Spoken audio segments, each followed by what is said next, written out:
Bonjour et bienvenue à la Fête de la Laine à Saint-Junien. Après la décoration du mobilier urbain réalisé par les Cafés Tricot, nous avons le plaisir de vous accueillir sur l'exposition qui dure donc 2 jours à la salle des fêtes de Saint-Junien et nous accueillons donc tous les travaux réalisés et nous accueillons également 3 exposants dont François qui est établi en Charente-Maritime et qui est horticulteur. Donc François, d'où vous vient cette envie d'alpaga? C'est un peu le hasard au départ en fait. J'ai élevé des moutons et j'ai entendu parler du lama et de l'alpaga comme protecteurs contre les attaques de chiens et de renards. D'accord. Donc voilà, le premier est arrivé comme ça et puis je me suis emballé, j'ai été touché par la passion et maintenant on en a une 50aine. D'accord, et que faites-vous de votre laine? Alors, on tond les animaux une fois par an, en général dans le courant du printemps. Oui.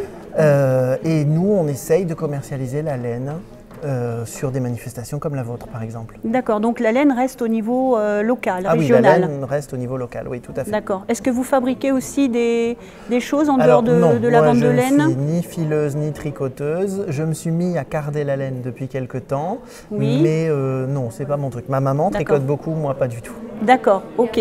Et sur cette manifestation, c'est la première fois que vous venez sur Saint-Junien? Oui, complètement, oui, d'accord. Tout à fait. Et que pensez-vous de cette manifestation? La manifestation est très intéressante, il y a beaucoup de réalisations qui sont très sympathiques. Et puis c'est l'occasion de faire le lien entre les gens qui tricotent, les gens qui feutrent, les gens qui filent, et puis les gens comme nous qui produisons de la laine et qui sommes là pour essayer de montrer aux gens un petit peu ce qu'on fait. Tout à fait. Je pense que c'est vraiment une très très bonne liaison entre les producteurs, les éleveurs, les personnes qui teintent les laines, et c'est très important de savoir quel est le circuit entre le mouton et la pelote de laine définitive, et c'est très important de se rencontrer entre tricoteurs et producteurs de laine.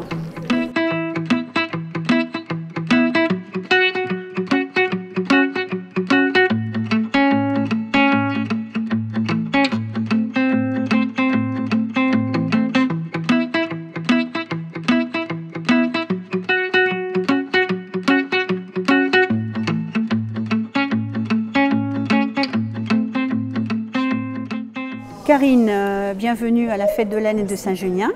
Vous faites partie des passionnés donc, des alpagas. Comment vous êtes venue cette passion?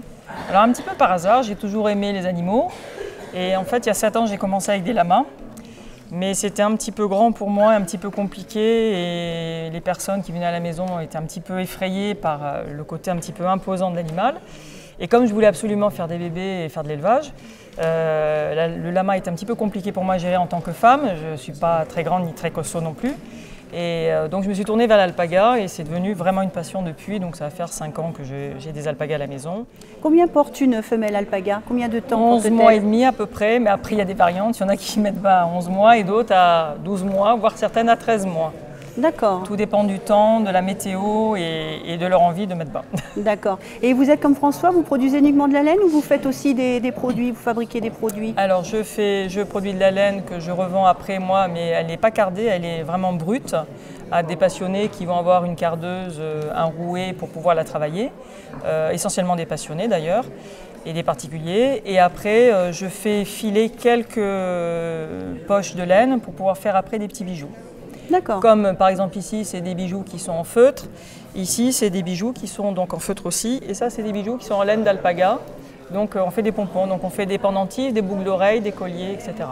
Donc la preuve qu'avec la laine, on peut fabriquer beaucoup de choses, des bijoux, des matelas, des tricots, des châles. Donc la laine est vraiment un produit noble et qui a vraiment un intérêt à sortir des chaumières et à descendre dans la rue, comme on a eu l'occasion de le faire à cette occasion de la Fête de la Laine, que je vous rappelle notamment qu'on a décoré le mobilier urbain avec toute l'équipe et ça a vraiment été une expérience formidable. Donc nous allons renouveler l'année prochaine avec Karine et François et donc sur à peu près la même période, je pense.